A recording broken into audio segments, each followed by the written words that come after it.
Hello everyone. मैं परम स्वागत करता हूं आप सबका अपने प्लेटफॉर्म ब्राइट हॉरिजॉन्स पर। तो कैसे हैं आप सब? आशा करता हूं कि बढ़िया होंगे।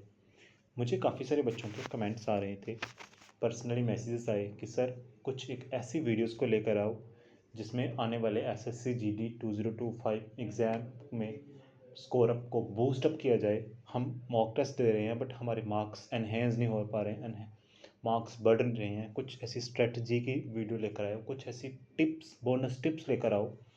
तो उन सब बच्चों के लिए हम वापस आ चुके हैं एक स्ट्रेटजी की वीडियो लेकर, किस तरह से अपने मार्क्स को बूस्ट अप किया जाए। जैसा कि आप सभी बच्चों को पता होगा, पहले कि हम देखते हैं, हाँ यहाँ पे ये स्लाइड में देखते हैं हमारा जो लास्ट टाइम का कट ऑफ रहा था। जी मैं सभी स्टेट्स के मिनिमम कट ऑफ लेकर आया हूँ। जी ऐसा कट ऑफ है जहाँ से हमें जॉब मिलना स्टार्ट हो चुकी थी। मतलब इससे कम नंबर हो तो नहीं मिलती, इतने नंबर वालों को तो जॉब मिलना डन थी। जैसे हम यहाँ से देख पा रहे हैं यूपी का, यूपी स्टेट का देखा जाए तो बीएसएफ मिली है मेल कैंडिडेट को 149 पे और फीमेल कैंडिडेट को मिली है 146 पे। ये नॉर्मलाइजेशन के बाद के मार्क्स हैं। हालांकि किसी किसी बच्चों को नॉर्मलाइजेशन 10-10 मार्क्स भी बढ़े हैं, किसी के 15 मार्क्स भी बढ़े हैं और किन्हीं के कम मार्क्स कम भी हुए हैं। तकरीबन अगर कोई बच्चा रिटर्न में 140 के करीब लेकर आ गया था मार्क्स, तो उनकी सिलेक्शन हो चुकी थी। आगे देखते हैं बिहार में जो जॉब मिली है बीएसएफ की 139 पे मिली है और 136 पे फीमेल की मिली है। हरियाणा में 145 पे, राजस्थान पे 148 पे, एमपी पे 145 पे और पंजाब में देखा जाए तो 113 पे 113 नंबर पे मिल चुकी थी। और दिल्ली में अगर देखा जाए 137 पे, और अगर हम जम्मू कश्मीर की बात करें 103 पे बीएसएफ अलॉट हो चुकी थी मेल को। तो हमें यहाँ से इतनी बात तो क्लियर हो चुकी है कि कुछ ऐसे बच्चे भी हैं जिनकी, जैसे जम्मू कश्मीर की बात करें 103 पे बीएसएफ अलॉट हो चुकी थी, और कुछ ऐसे बच्चे भी हैं जो 102 मार्क्स के थे, जिनके 101 मार्क्स थे, जो पॉइंटों से या एक एक नंबर से दो दो नंबर से रहे हैं। और मैं ये श्योर करना चाहता हूँ कि अब वो बच्चों का टाइम है कि वो बच्चे टॉप करें। हालांकि आपसे जो आगे वाले थे, जो ज़्यादा मार्क्स लेने वाले थे, जो टॉपर थे, उनको तो सिलेक्शन हो चुकी। अब बच्चे कौन? आप हो। इस बार तो आपका टॉप करना बनता है। और जो जितने भी फ्रेशर बच्चे हैं उन सभी के लिए भी मैं एक प्रो टिप्स लेकर आ चुका हूँ, प्रो स्ट्रेटजी की वीडियोस लेकर आ चुका हूँ कि किस तरह से अपने मार्क्स को एनहेंस करना है, किस तरह से अपने मार्क्स को बूस्ट अप किया जाए। तो यहाँ से इतना तो अंदाज़ा लग गया कि हमें किस तरह से मार्क्स अटैम्प्ट करने हैं और कैसे स्कोर लेने हैं। तो हम आगे देखते हैं कि हमें किया क्या जाए, कौन सी रणनीति, कौन सी स्ट्रेटजी अपनाई जाए। S S C G D 2025, ठीक है, यहाँ पे देखते हैं हम। हाँ, सबसे पहले तो मैं आप लोगों को ये चीज़ पूछूं कि क्या आप लोग फुल अटैम्प्ट करते हैं?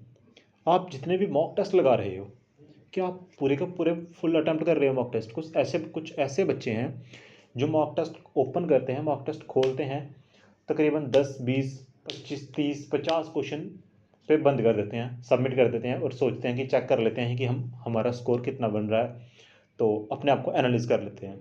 वो गलत बात है, वो आप अपने आप के साथ खुद ही खिलवाड़ कर रहे हो। अगर आप ऐसा करोगे तो आप पछताओगे। ऐसे कुछ नहीं होने वाला। आपको सबसे पहले ये करना है कि मॉक टेस्ट लगाने हैं, mock test, full mock test लगाने और ज़्यादा से ज़्यादा मॉक टेस्ट लगाने हैं। क्या आप मॉक टेस्ट के बाद सेल्फ एनालिसिस करते हैं? मॉक टेस्ट के बाद अपने आप को सेल्फ एनालिसिस करो। भाई मॉक टेस्ट लगाओ, ठीक है, और मॉक टेस्ट के बाद अपने आप को सेल्फ एनालाइज करो। सेल्फ एनालाइज कैसे करना है? जैसे मैंने कोई मॉक टेस्ट दिया, ठीक है, और उस मॉक टेस्ट में मेरा परसेंटेज का मेरा कोई क्वेश्चन था, तो वो क्वेश्चन मेरा गलत हो गया, मुझे आ नहीं रहा था, और मेरे पास दो ऑप्शन है। मैक्सिमम बच्चे क्या करेंगे, उनका एनालिसिस करेंगे, उनका सोल्यूशन पढ़ेंगे और देखेंगे वो मेरा क्वेश्चन था वो कैसा था, उसको इस तरह से मैं ठीक कर लूँगा, देन ख़त्म। और अगर वो वाला क्वेश्चन छोड़ के कोई और दूसरा क्वेश्चन आ गया तो फंस गए ना फिर से। तो सबसे पहले तो हमें ये करना है कि भाई हमें इस क्वेश्चन को नहीं पढ़ना, हमें उस पूरे का पूरे टॉपिक को पढ़ना है, उस पूरे के पूरे चैप्टर को एक बार फिर से रिवाइज करना है। उस पूरे के पूरे टॉपिक को एक बार फिर से रिवाइज करो। देन कोई और क्वेश्चन अगर हमसे स्किप हो गया तो उस पूरे पूरे टॉपिक को फिर से रिवाइज करो। सेल्फ एनालिसिस मस्ट है। मॉक टेस्ट देना ही सिर्फ बड़ी बात नहीं है, हमें सेल्फ एनालिसिस करना है। देन उसके बाद क्या आप अपनी गलतियों पर काम कर रहे हैं। हाँ, वही बात जो सेकंड लाइन में थी वही बात मैंने फिर से रिपीट कर दी, यहाँ पे लिख दिया कि भाई अपनी गलतियों को एनालिसिस करो कि हमारा वीक पॉइंट क्या है, हमारे वीक सेक्शंस क्या हैं। जब भी आप कोई मॉक टेस्ट दे रहे हो तो आप लोगों को पता चल जाएगा कि भाई मैं इन सेक्शंस पे वीक हूँ और इन सेक्शन पे मुझे ज़्यादा से ज़्यादा फोकस करना पड़ेगा। सबसे पहली बात तो मैं आप लोगों को ये बोलूँगा कि जब आप लोग पढ़ना स्टार्ट करो, आप मॉक टेस्ट लगाओ। बेशक आप लोगों को कुछ भी नहीं आता, पहले मॉक टेस्ट लगाओ। मॉक टेस्ट से आप लोगों को पता चल जाएगा कि मैं कहाँ पर फॉल कर रहा हूँ, कितना मेरा लेवल है और मैं कहाँ पर फॉल कर रहा हूँ, मुझे कौन सी चीज़ नहीं आती, कौन सी मेरी वीक सेक्शंस हैं। जैसा कि आप सभी को पता है, आज से 5 फरवरी को 5 फेब से हमारे एग्ज़ाम स्टार्ट हैं SSGD से। और अगर मैं जब मैं आज वीडियो बना रहा हूँ, आज से अगर मैं काउंट किया जाए तकरीबन हमारे पास अराउंड 1 मंथ है। और इस 1 मंथ में आप लोगों ने क्या करना है, 1 मंथ की आपकी यही स्ट्रेटजी होनी चाहिए कि भाई रिवाइज करें और मॉक लगाएं। आप लोगों ने जितना पढ़ लिया है एनफ है। अगर कुछ बच्चे हैं जिनका कुछ रहता है पढ़ने वाला, तो कुछ बेसिक बेसिक या प्रो टिप्स ले सकते हो, कुछ करंट टॉपिक पढ़ सकते हो, जहाँ कुछ हार्ड वाले टॉपिक्स जो आप लोगों को नहीं आ रहे हैं, या कुछ नॉर्मल से मतलब लिटिल बिट टॉपिक्स कवर करो। दैन उसके बाद उसको रिवाइज करो, मोर रिवाइज करो और मॉक टेस्ट लगाओ ज़्यादा से ज़्यादा। उसके बाद क्या आप पढ़ा हुआ कई बार पढ़ते हैं। हाँ, ये मस्ट है भाई। आप लोगों को क्या करना है, पढ़ा हुआ बार बार पढ़ना चाहिए। हम लोग क्या करते हैं कि भाई एक बार हमने पढ़ लिया, देन ख़त्म, हम थक चुके हैं, हमें आता है, हमें लगता है कि हमें आता है, बट हमें आता नहीं है। भाई हमें क्या करना है, हमें फिर से रिवाइज करना है, उसको बार बार पढ़ना पड़ेगा हमें, कम से कम 2 3 बार 4 बार उसको पढ़ो। देन हमें लगेगा कि हाँ भाई हमें आता है। जैसे मैथ है, मैथ्स प्रैक्टिस मांगता है। और अगर हम जीएस या इंग्लिश पढ़ रहे हैं तो उनको एक बार फिर से देखो, भाई सिनोनिम एंटोनिम्स हैं, वन वर्ड सब्स्टिट्यूशन है। और अगर मैं तो मोस्टली ये प्रेफर करूँगा कि अगर आप SSGD का एग्ज़ाम दे रहे हैं तो आप हिंदी प्रेफर करो, इंग्लिश में मत एग्ज़ाम अटैम्प्ट करना, हिंदी में अटैम्प्ट करना। ठीक है, एक्यूरेसी ज़्यादा होती है कि ज़्यादा से ज़्यादा आप स्कोर अप कर सकते हो। ठीक है, अगर आप 20 मार्क्स का एग्ज़ाम है, कुछ ऐसे बच्चे मैंने देखे हैं जो 20 आउट ऑफ 20 पे अटैम्प्ट करते हैं और मिनिमम 15 16 कोई नहीं छोड़ता। देन उसके बाद क्या करना है हमें, क्या एक क्या बुक पर कभी समय लगाया है। हाँ, क्या बुक पर कभी समय लगाया है। भाई हम लोग क्या करते हैं, अगर हमारा मैथ है तो हमने क्या किया, मैंने मैथ की बुक एक बार पढ़ लिया, 2 बार पढ़ लिया, मैंने उसको टॉपिक ख़त्म कर लिए सारे, मुझे आता है तो ख़त्म। भाई ऐसे नहीं करना। अगर आप लोगों को लगता है कि भाई आपको आता है, और अगर आप मुझे बोलते हो कि भाई सर हमें आता है, तो मैं ये बोलूँगा, मेरे कहने पे एक काम करो। अगर आप 60 क्वेश्चन सॉल्व कर रहे हो तो 60 मिनट का टाइम दो उनको। भाई 60 मिनट में 60 क्वेश्चन को सॉल्व कर दो। अगर आप ऐसा कर पाए, अगर आपकी इतना एक्यूरेसी और इतनी टाइमिंग स्पीड बन चुकी है तो देन आपको आता है। ठीक है, करना क्या है आप लोगों ने, फिर से रिपीट। सबसे पहले तो आप लोगों ने जितना पढ़ा है उसको थोड़ा सा रिवाइज करो, देन उसके बाद मॉक टेस्ट दो। मॉक टेस्ट के बाद क्या करो, अपने आप को एनालाइज करो, अपनी वीक सेक्शंस को फोकस करो, जितनी जो मेरी वीक सेक्शंस हैं उनको फिर से पढ़ो। ठीक है, यूट्यूब पे काफ़ी वीडियोस मिल जाएंगे आपको। हाँ, अगर आपकी वीक सेक्शन, अगर आपकी परसेंटेज वीक चल रही है, परसेंटेज में कौन सा टॉपिक वीक चल रहा है, आपकी एवरेज वीक चल रही है, एवरेज में कौन सा टॉपिक वीक चल रहा है। ठीक है, कौन से कुछ टाइप के क्वेश्चंस वीक चल रहे हैं, आप सीधा वहाँ पे टाइप करो। ठीक है, गूगल है ना, गूगल गूगल पे कुछ भी टाइप करो। गूगल एक बाबा है, वहाँ पर आप कुछ भी लिखोगे ना, हाउ टू मेक ए बम, वो भी बता देगा। आप वहाँ पर टाइप करो, उनको पढ़ो, उनको रिवाइज करो, देन फिर से मॉक टेस्ट अटैम्प्ट करो और स्पीड बढ़ाओ। अपने मॉक टेस्ट को स्पीड में अटैम्प्ट करो, पूरा कवर करो अपने मॉक टेस्ट को। और एक बार नहीं, अगर एक बार पढ़ लिया उसके बाद दोबारा दोबारा उसको फिर से रिवाइज करो। देन इस वीडियो में, हाँ, और लास्ट में मैं आपको एक बोनस टिप्स देता हूँ कि भाई आप लोगों को करना क्या है। स्ट्रैटेजी ठीक है, ये स्ट्रैटेजी हमें अपनानी है, बट मुद्दा क्या है, मुद्दा ये है कि भाई काफ़ी लोग पढ़े होते हैं। ठीक है, मेरा मानना है कि काफ़ी सारी दुनिया स्टडी कर रही है, हम पढ़ के चले जाते हैं कि मुझे ये भी आता है, वो भी आता है, वो भी आता है, वो भी आता है। एग्जाम में बैठ गए, अटेम्प्ट कैसे करना है, बात तो वहाँ पर है कि अटेम्प्ट कैसे करना। भाई नॉर्मल सी बात है, एक सीधा बच्चा जाएगा, एग्ज़ाम पेपर में बैठेगा, धड़ क्वेश्चन लिखने बैठ गया, सॉल्व किया, आ गया, ठीक है। और एक बच्चा जो हमसे स्टडी करके गया है, वो बच्चा कैसे जाएगा, एक प्रॉपर स्ट्रेटजी के थ्रू उसको अटेम्प्ट करेगा, ठीक है। टिप क्या है, अटेम्प्ट करना कैसे है? सबसे पहले आप लोगों ने क्या करना है, पहला, फिर से वही बात मैं बोलूँगा, take many mocks, if not possible take mini mocks और टॉपिक वाइज। ज़्यादा से ज़्यादा मॉक टेस्ट दो। अगर आप लोगों को लग रहा है कि हमारा बिजी शेड्यूल है, हमें पढ़ाई करनी है, मेरा कुछ छूटा हुआ है पढ़ने वाला, तो आप वो पढ़ने वाला कवर करो, मिनी मॉक टेस्ट अटैम्प्ट करो।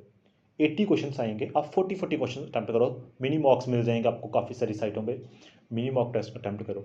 Topic wise mock test attempt करो। अगर आपको लगता है कि मेरा ये टॉपिक वीक है, टॉपिक वाइज, जैसे जीएस के मिल जाएंगे आपको, मैथ्स के मिल जाएंगे, रीजनिंग के मिल जाएंगे, टॉपिक वाइज में मॉक टेस्ट अटैम्प्ट करो। मॉक टेस्ट अटैम्प्ट करने से आपका एक इन्वायरमेंट क्रिएट होगा, एक ऐसा इन्वायरमेंट क्रिएट होगा कि आपको लगेगा कि मुझे कितनी स्पीड में ख़त्म करना है और कितने टॉपिक मुझे कहाँ पर दिक्कत आ रही है। आपकी एक्यूरेसी बढ़ेगी, आपकी स्पीड बढ़ेगी। Second, use the time before the paper start. हाँ, ये सबसे बेस्ट और प्रो टिप है। जब तक आपका पेपर स्टार्ट नहीं होता उससे पहले का टाइम यूज़ करो। ये घर पे नहीं, जब एग्ज़ाम हॉल में होगा आपका, जब एग्ज़ाम हॉल के लिए आपको टिप है। जैसे आप गए हो, मैं ये कहूँगा कि आप पेन तो आपको वहाँ से मिलता है, आप अपने पास से भी पेन लेके चले जाओ, अपने साथ एक पेन लेके कैरी करो, ठीक है। और पेन वो वाला कैरी करना जो मतलब ट्रांसपेरेंट पेन हो, क्योंकि दूसरा वाला पेन वो अंदर अलाउ नहीं करते हैं। ट्रांसपेरेंट पेन अपने साथ कैरी कर लो, वो अलाउ कर देंगे। और अगर नहीं भी करेंगे तो एग्ज़ाम पेपर से 10-15 मिनट पहले आप लोगों को पेन और पेपर दे दिया जाता है। तो अगर आपको पेपर ना भी मिले, पेन हो आपके पास, तो आप एडमिट कार्ड के पीछे पेज है उसको यूज़ कर सकते हो। यूज़ कैसे करना है, करना क्या है आप लोगों को, स्ट्रेटजी क्या है, वहाँ पर बैठ गए एग्ज़ाम हॉल में। बैठने के बाद आप लोगों ने क्या करना है, पेपर स्टार्ट होने से पहले, जब शीट खुली नहीं है, आपने कुछ इंपॉर्टेंट फार्मूले, इंपॉर्टेंट ट्रिक्स लिख लेनी है। जैसे कोडिंग डिकोडिंग का ABCD ऐसे करके 1 2 3 4 इनकी मार्क्स, इनकी नंबरिंग लिख लेनी है। M तक 13, फिर उसके बाद N से स्टार्ट करना 14, सो ऑन, इस तरफ से Z 24 पे ख़त्म कर देना, ताकि कोडिंग डिकोडिंग का कोई भी क्वेश्चन आए हम उसको इजीली क्रैक कर सकें, इजीली सॉल्व कर सकें। ये हो गया। उसके बाद छोटा छोटा करके लिख लेना उसको। उसके बाद क्या करना आप लोगों ने, कुछ इंपॉर्टेंट फॉर्मूलेस लिख लेने हैं, कुछ स्क्वायर रूट, क्यूब रूट्स लिख लेने हैं। जैसे 10 तक आपको आता है, 15 तक, 20 तक आता है, 20 के बाद वाले कई बच्चों को नहीं आते हैं, वो लिख लेना, ठीक है। 20 का स्क्वायर रूट क्या होता है, जैसे 20 का स्क्वायर रूट क्या होता है 400, 21 का स्क्वायर रूट क्या होता है 441, ठीक है। सो ऑन, ऐसे कुछ 30 तक लिख लेने हैं अपने। क्यूब रूट लिख लेने हैं जैसे, ठीक है। 11 का क्यूब रूट क्या होता है, 12 का क्यूब रूट क्या होता है, 25 तक क्यूब रूट। खुद उस आपके पास तब इतना टाइम होगा कि आप आराम से उनको सॉल्व करके लिख सकते हो। क्यूब रूट लिख लेना, स्क्वायर रूट लिख लेना, कुछ इंपॉर्टेंट फॉर्मूलेस लिख लेना, जैसे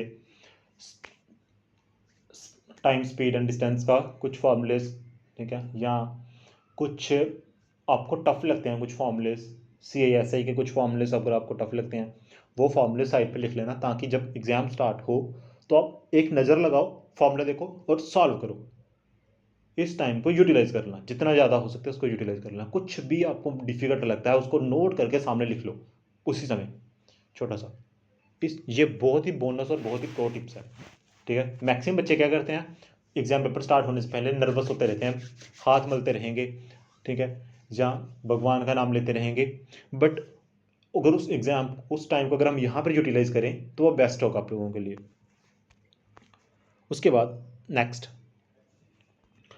mark the time consuming questions and proceed further. हाँ, ये भी बोनस टिप है, सबसे बढ़िया टिप भाई। टाइम कंज्यूमिंग क्वेश्चंस को मार्क करो और आगे बढ़ो, क्योंकि हमारे पास टाइम की दिक्कत होगी। तो हम लोग क्या करेंगे, सबसे पहले आप लोगों ने क्या करना है, क्वेश्चन आया, जैसे मैथ्स का क्वेश्चन है या कोई रीजनिंग का क्वेश्चन है, क्वेश्चन हमें शो हो रहा है। तो एक क्वेश्चन है, अगर आपको लग रहा है कि मेरे इस क्वेश्चन को मेरे को 1 मिनट से ज़्यादा टाइम लगेगा या लग रहा है, तो उसको मार्क लगाओ और आगे बढ़ो। क्योंकि हो सकता है अगर आप उस क्वेश्चन में 5 मिनट दोगे तो आगे आने वाले 5 क्वेश्चन आपके 30-30 सेकंड में सॉल्व होने वाले थे, बट वहीं पे आपने 5 मिनट देके अपना टाइम खत्म कर दिया और आगे वाले क्वेश्चन बढ़ने पे आपको टाइम नहीं मिला, तो फिर दिक्कत हो जाएगी, फिर वो चले जाएंगे, वहाँ पे फंस जाओगे आप। बात यह है कि आप लोगों ने क्या करना है कि टाइम कंज्यूमिंग क्वेश्चंस को छोड़ना है, मार्क लगा के आगे बढ़ना है।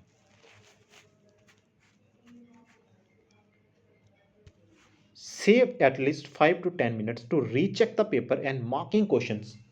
आपने क्या करना है, पेपर स्टार्ट किया, पेपर स्टार्ट करने के बाद चलते गए, टाइम कंज्यूमिंग क्वेश्चंस को मार्क लगाया, आगे बढ़ गए। देन उसके बाद क्या करना है, आपने कम से कम 5 से 10 मिनट को सेव रखना है कि मेरा पेपर पूरा खत्म हो गया और मेरे पास अभी भी 5 से 10 मिनट हैं, ताकि मैं क्वेश्चन पेपर को फिर से एक बार रीचेक कर सकूं और जो मैंने मार्क लगाए हुए थे क्वेश्चंस थे उनको मैं फिर से सॉल्व कर सकूं। इतना करना है, इतना मस्ट है। ये नहीं करना कि टाइम को वहीं पे ख़त्म कर दिया, देन जो मार्क लगाए क्वेश्चन थे वो आपसे निकल भी सकते थे बट वो नहीं निकलेंगे, फिर दिक्कत हो जाएगी वहाँ पे भी। ठीक है, वो चीज़ जरूर कर लेना। और सबसे बेस्ट टिप मैं आपको ये चीज़ बता दूँ कि भाई आप लोगों को पता होगा कि जो आपकी जो मार्किंग है, ठीक है, वो एक क्वेश्चन पे 2 नंबर मिलेंगे आपको। एक क्वेश्चन अगर करेक्ट है तो आपको 2 नंबर मिल रहे हैं, और अगर एक क्वेश्चन आपका रॉन्ग है तो आपको 1/8 की नेगेटिव मार्किंग है। 1/8 की नेगेटिव मार्किंग ध्यान में रखना, 1/8 की नेगेटिव मार्किंग है, 1/4 की नहीं है। 1/8 की नेगेटिव मार्किंग है, आपका 0.25 नंबर डिडक्ट होंगे, 0.25 नंबर डिडक्ट होंगे आपके। ठीक है, समझ आ रहा कुछ? ठीक है, लिसन टू मी। और करना क्या आप लोगों ने, मैं कहूँगा कि मैक्सिमम से मैक्सिमम क्वेश्चंस को अटेम्प्ट करके आना, ज़्यादा से ज़्यादा पूरा पेपर अटेम्प्ट करके आओ, कुछ भी मत छोड़ो। अब आप बोलोगे कि सर ये कैसे नेगेटिव मार्किंग आ गई, हम तो फंस जाएंगे। समझाते हैं ना आपको, ला देखो इधर। आपने क्या किया, 80 क्वेश्चन थे जिसमें से 70 आपको आते थे, बट 10 क्वेश्चन है जो आपको नहीं आते हुए, आप उनको छोड़ के आ जाओगे। मैं कहूँगा उन 10 के 10 को अटेम्प्ट करो, चाहे एक ही ऑप्शन रखो, सी ऑप्शन लगाओ या ए लगाओ, बी लगाओ, वट एवर यू वांट। एक ऑप्शन लगाओ और सारे के सारे अटेम्प्ट कर दो। अब आप बोलोगे कि सर इसमें गलत होने की बहुत प्रोबेबिलिटी है। ठीक है, मैं मानता हूँ उसमें से कम 2 क्वेश्चन तो सही होंगे यार, ऐसा तो हो ही नहीं सकता कि किसी क्वेश्चन का ऑप्शन सी ही ना हो। ठीक है, 2 क्वेश्चन अगर सही हो गए तो अब बताओ गलत कितने हो गए, 8 क्वेश्चन। आप बोलोगे सर 8 क्वेश्चन गलत हो रहे हैं तो मैं तो माइनस में चला जाऊंगा। हम कैलकुलेशन करते हैं ना बबुआ, देखो इधर 2 क्वेश्चन सही हैं तो ईच क्वेश्चन गिव जो 2 मार्क्स एंड आपके नंबर कितने बनेंगे, 4। और 8 क्वेश्चन अगर गलत हो रहे हैं, एक क्वेश्चन का गलत होने के नंबर कटेंगे 0.25, और 8 क्वेश्चन गलत होने के आपके नंबर कितने कटेंगे, 2 नंबर कटेंगे। 8 क्वेश्चन गलत होने के कितने नंबर कट रहे हैं भाई, 2 नंबर कट रहे हैं, और 4 नंबर आपके ऐड ऑन हो रहे हैं और 2 नंबर कट रहे हैं। ठीक है, 4 में से 2 गए तब भी तो आप 2 पॉजिटिव में चल रहे हो, प्लस में चल रहे हो भाई आप। ठीक है, 2 नंबर का प्लस लेके चल रहे हो आप। अब बताओ फ़ायदा हुआ ना भाई। आप लोगों ने क्या करना है, मैक्सिमम से मैक्सिमम क्वेश्चन अटैम्प्ट कर रहे हैं, मैं तो कहूँगा सारे के सारे क्वेश्चन अटैम्प्ट कर लो। ठीक है, तुक्का लोग तो बोलते हैं, बच्चे बोलते हैं कि सर तुक्का लगाना, तो मैं बोलूँगा जब आपको नहीं आते ना, कम से कम लास्ट हो आपको 10 क्वेश्चन नहीं आते, तुक्का मार दो, कुछ ना कुछ होगा, प्लस में ही जाओगे। ठीक है, और बस इतना ही था। इन सबको यूज़ करो, ठीक है, और वर्क करो इन पे, देन हमें बताना प्रोग्रेस किस तरह की रही। Thank you and wish you all the very best.